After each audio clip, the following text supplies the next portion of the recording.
My brother and I were realizing the other day we've never felt any inclination whatever to smoke. And I think that we attribute to growing up with my father and his friends smoking like chimneys and suffering the consequent lung diseases. There's a lot of research and a lot of literature about how smoking leads directly into chronic lung diseases, emphysema, bronchitis, and the like. And so this research was well known by Dr. Rajat Biswas, who was working in a teaching hospital in Chittagong in Bangladesh. He had all the literature at his fingertips, but he was noticing a phenomenon where a lot of women who were not smokers were coming in with these chronic lung diseases.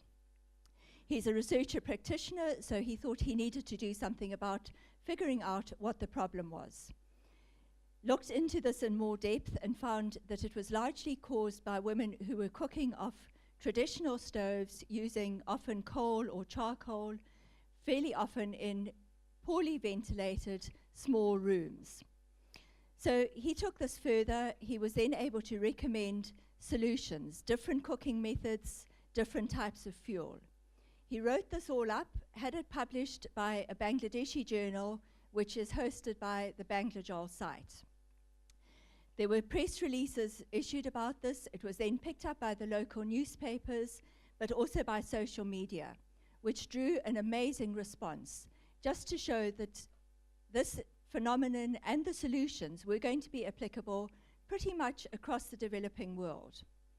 And that brings us to really what we're here to do today. The local research is going to make a huge difference to the lives of local people, but it's not always that easy.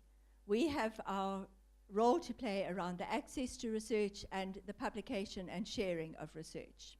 And together, we are able to find solutions to make sure that research done in developing countries gets known around the world. Everyone who needs to benefit from it can, and we can make the solutions to development happen. So I hope we'll have a really good day thinking around our roles and what can be done. And thank you all for coming. Great.